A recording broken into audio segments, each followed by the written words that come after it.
This video is brought to you by Dr. Kristen R. Bromley's Guitar Method Book Series and Online Music Academy.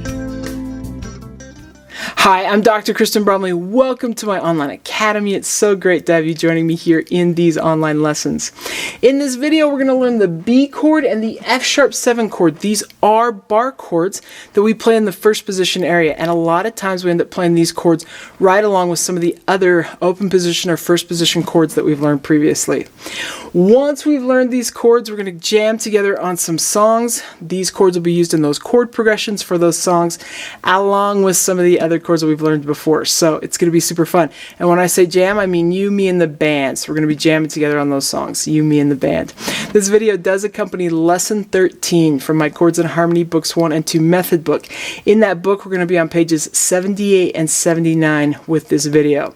You'll see diagrams of these two chords there on page 78, and then we're going to jam together on songs 1, 2, 3, and 4. So song numbers 1, 2, 3, and 4. Okay, it's going to be great. Let's get started with learning this chord. Okay, so if you've been going through the lesson series, you might remember that we learned the B flat chord. The really great thing about B flat and B, the new chord that we're learning, is they have the exact same fingering shape. All we do to play one versus the other is position our hand in a different place along the fretboard. So we played B flat with our bar in the first fret, and then our ring finger pressing these notes down at the third fret for B flat, or we used middle ring and pinky. Now to play the B chord, we just move everything one fret higher. So to play the B, we're going to put our bar with our index finger. We're going to bar across the top 5 strings. Remember that when you're using your finger to create a bar, that you don't press the strings down with the underneath part, but you turn your finger slightly to the side and press down over here. Then your thumb goes 1 fret higher. It goes behind the next fret. So in this case, my thumb is behind the 3rd fret, right in the middle of the neck. And that's how we get some really good leverage to push down that bar. Simple as that.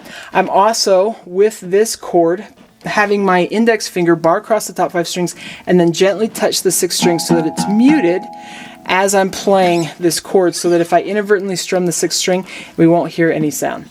So once I've got the bar down, then the ring finger goes 2 frets higher across strings 2, 3, and 4.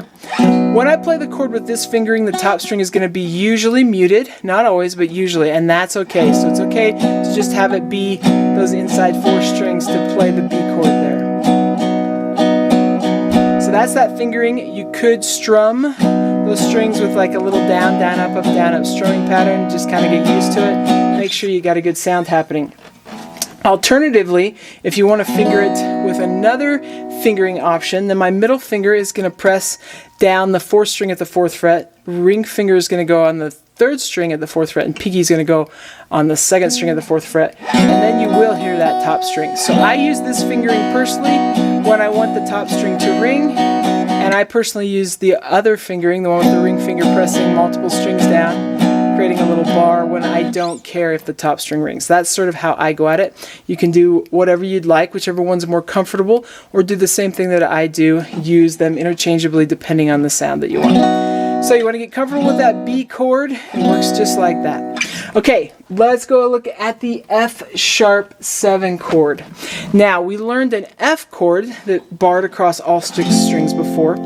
Compared to that one, all you have to do is move all your fingers 1 fret higher and then take your pinky finger off, and you will get the F-sharp 7. So that's one way to look at it. That may help you. Otherwise, we're going to bar across all 6 strings there in the 2nd fret. Then our middle finger is going to press down at the 3rd fret on the 3rd string, and ring finger is going to press down at the 4th fret on the 5th string. And you strum all 6 strings. So there's F sharp. As simple as that. You may just want to do a little strumming to get kind of used to that one. Just kind of get comfortable. These two chords are often played together, so as a little warm-up before we play the songs, you might find it useful to go back and forth between the B chord and the F-sharp 7 chord, just getting comfortable with playing them just like that. And you could work both fingerings if you want to. But just kind of get used to finding those chords under your fingers. Okay, so we're going to go ahead and jam together now. We're going to do songs 1, 2, 3, and 4 in that order. Each one will happen at a slower tempo and a faster tempo. Right there on the page with each one of these songs, you'll see a strumming pattern that is suggested. We're just going to use that strumming pattern that is written right there. All of these strumming patterns are really, really familiar to us. So with number 1, for example, you got the down, down, up, down, up, down, up. With number 2, down, down, up, down, up.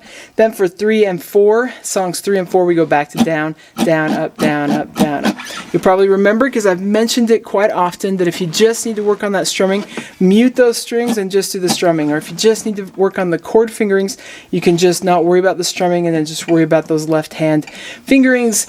And then if you want to worry about the singing on its own, you can do that as well, and then start putting elements together. Use these tracks so that they help you in the most useful way possible, besides having fun jamming with me. But let's go ahead and jam together playing these songs.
Okay, great. I hope you're having fun with this. Bar chords are really, really tricky.